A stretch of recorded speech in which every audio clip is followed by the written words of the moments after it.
Skip, not so much. We'll revisit your Cowboys a little later in the show, but I'm happy for that entire fan base, the 12s, and for the Seahawks to get Cam Chancellor back. Breaking news also in Cleveland. After Johnny Manziel led the team to victory on Sunday over the Titans, starting for Josh McCown, who was sidelined due to concussion that he suffered in Week 1, there are question marks as to who would start moving forward. Well, McCown has been cleared to play, and this just in, he's going to start on Sunday when the Browns host the Raiders. Skip, what does this mean for Johnny now moving forward? Molly, Stephen A., here's my position. If the current head coach, Mike Pettine, and the current GM, Ray Farmer, and the current quarterback coach, John DeFilippo. Flip. I call him Flip. If they had pushed on draft night to draft Johnny Manziel, which none of them obviously did, Johnny would be starting on Sunday because they would be doing everything in their power to prop him up and make him a success in Cleveland, Ohio. But they're going back to Josh McCown because they all fear for their jobs. They're all teetering. This could be the last year of yet another regime in Cleveland, Ohio, this one, the Mike Pettine regime. I'm not a big fan of Mike Pettine as a head football coach. I'm not sure about Ray Farmer. I have no idea how John DeFilippo got this job with no resume, no credentials, first-time offensive coordinator in the National Football League. And I feel sorry for Johnny that he's stuck in this situation. And I'm hoping against hope that somehow he can find his way out of Cleveland and into a fresh start, as albeit somebody's backup quarterback somewhere else. Dallas, Texas, maybe at some point. Who knows? But look, with Johnny Manziel, you either gulp the Kool-Aid or you spit it out. You love him or you despise everything that he is. And I thought it was telling, even though it was an amusing anecdote. I think I read it wherever it was, USA Today. Molly and I talked about it before the show. When Johnny made his very extemporaneous scramble out of the pocket outside of Arakpo, ran to his left, threw across his body. Travis Benjamin hit him right in stride for the second and clinching touchdown in the game last Sunday. DeFilippo said into his headset, very quietly, with no emotion, coaching's overrated. Well, you can laugh at that because sometimes coaching is overrated when it comes to Johnny Manziel. But coaches do not want to be overrated, and these coaches want to maintain control of their offense. And it's hard to control what Johnny does and doesn't do because Johnny's going to do whatever he feels like will work at that moment.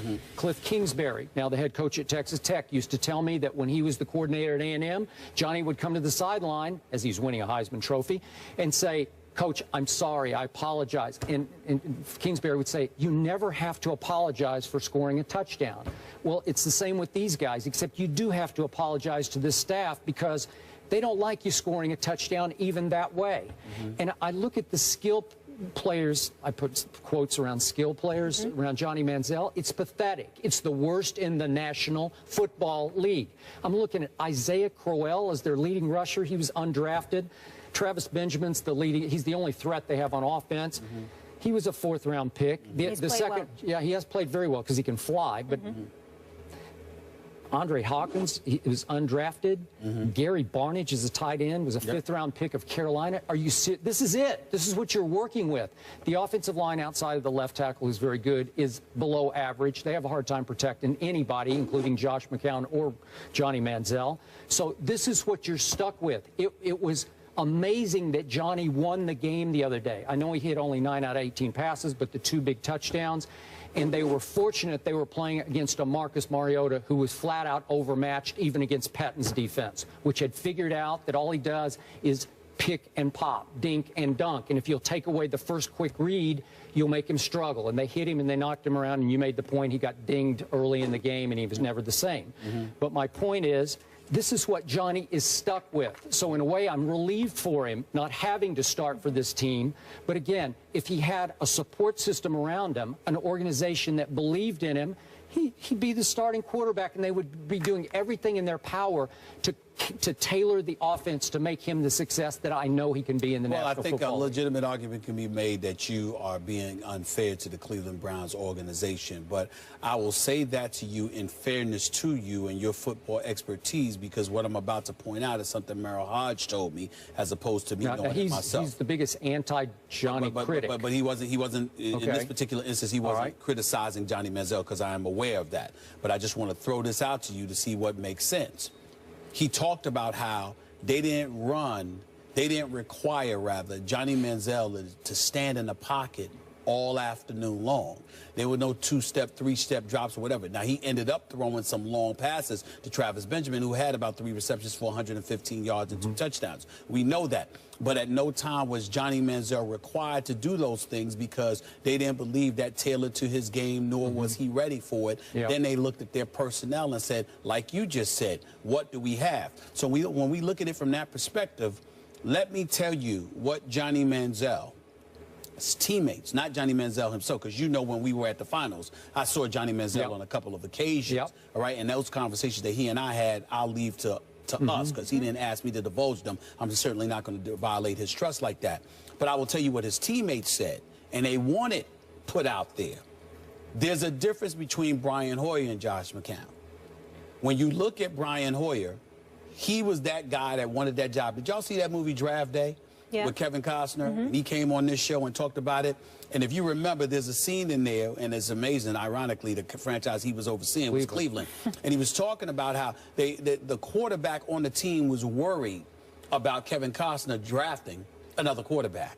Okay, so he and his wife and them, they were worried about it, et cetera, et cetera. And they ended up drafting somebody on the defensive side of the ball. Well, that was Brian Hoyer last year. Brian Hoyer didn't want Johnny Manziel drafted. He wanted the job to be all of his own. And when it didn't work out that way, he certainly wasn't willing to help him. Now, you and I don't have a problem with that, because if you're competing for a job, it's no big deal. We understand it. That's what comes along with competitive fervor. So we get all of that. Josh McCown doesn't have that issue. And that's what those players wanted to point out. It's not a big deal that Josh McCown has been reinserted, because Josh McCown is not trying to be the starting quarterback for the Cleveland Browns. He understands that this is something that's ultimately going to be handed to Johnny Manziel. And what the teammates were telling me was that, look at Johnny Manziel. He looks incredibly happy and relaxed. And it's not just because of his sobriety. It's not just because he handled his issues with alcohol by going, you know, and getting some help in the offseason, which is well documented. It's because he knows that he has somebody playing the position with more experience who's willing to help him before gladly handing the baton to him. So when you take that into consideration and you combine that with the absence of weapons that he has at his disposal, I don't think there's anything wrong with Cleveland saying, we appreciate the job that you did last week, you know, in 8 for 15 for 172 yards with 2 touchdowns. We appreciate the fact that you didn't throw any interceptions. You didn't turn the ball over. We like all of that stuff. But there's still some things you have to learn. And plus, we're buying you time, because we know what we're giving you to work with on the offensive side of the ball. Defensively, they had 7 sacks. Defensively, well, I mean, what are you talking about? Brian Dansby, Hughes, I mean, Kruger, you got Whitner, all of these boys. That's 7 sacks. These boys are balling defensively, and we know their defense is they're no scrubs.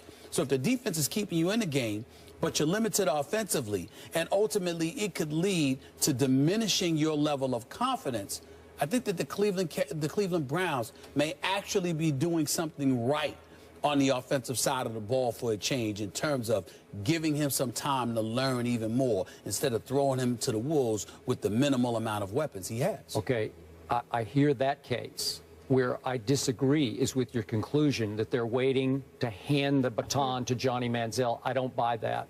I don't think that Mike Pettin and Ray Farmer want that baton ever handed permanently to Johnny Manziel. They don't believe in Johnny Manziel. Well, you may be right about that, but what I'm saying is I clearly believe that they want him in there instead of McCown eventually. Now, even I'm just talking about for the purposes of this season. Obviously, if you could find somebody in the future that you could go with, I definitely think they would. Listen, Johnny Manziel, miniature, likes to be a wild card, run with the football, sort of acts extemporaneously. You know, he's very impromptu in that regard.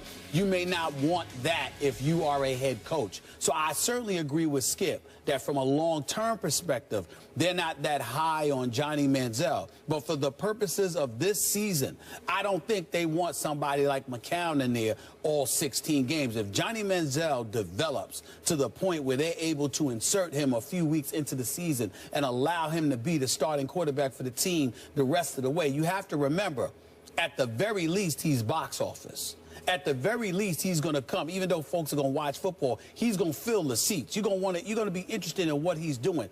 And if he's not going to hurt you any more than Mccown will, why not take a chance on him for this season? I definitely believe that's the case. Now you've made my final point. The only way Johnny gets back in the lineup for good for the rest of this season is if Patton crumbles under public pressure, because clearly the fans would much rather watch Johnny, even in a losing effort, than Josh McCown in a losing effort. So if they start to lose, which they almost certainly will, then at some point he's going to say, oh, gee, I got to distract the fans from this mess that we're making once again here. Maybe if I give him Johnny, they'll be happy for a little while and they won't scream and boo us so loudly. So I could see that happening, but long term, I'm not buying it. Long term, I'm not buying it either, but I don't think it's just about public pressure.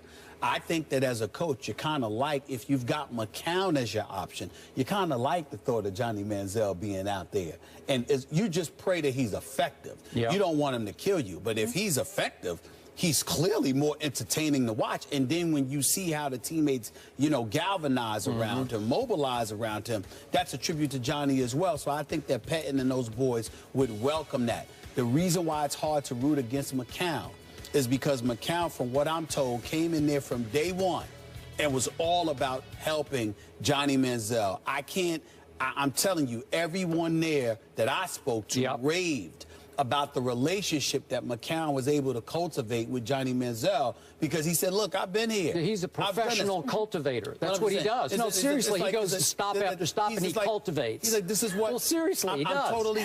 Sure, he loves that. But he's a cultivator. He's a good guy. He just sort of blends in. He's a good whatever guy. You guys he's need. not a scrub. No, he's not. He can play a little bit. And more importantly, you got to appreciate, how could you hate on a guy that understands what he is and is willing to accept that to facilitate your growth? And, I mean, and by the way, down the stretch in Chicago 2 years ago, boy, he was really good. He's better than Jay Cutler, and you'd say that's not a lot. But last quick point. My only last hope would be that the owner, Haslam, would blow out this coaching staff and maybe the executive office and pick a coach a la what happened with RG3 in Washington, Jay Gruden, pick a coach for Johnny that would drink that Kool-Aid, gulp the Kool-Aid, right?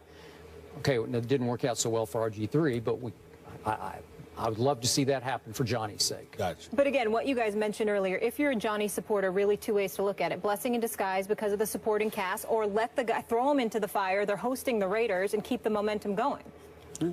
We'll see. On a more somber note, Yankees legend Yogi Berra passes at the age of 90. We'll look back on his storied life when we come back and pay our respects. That's next here on First Take.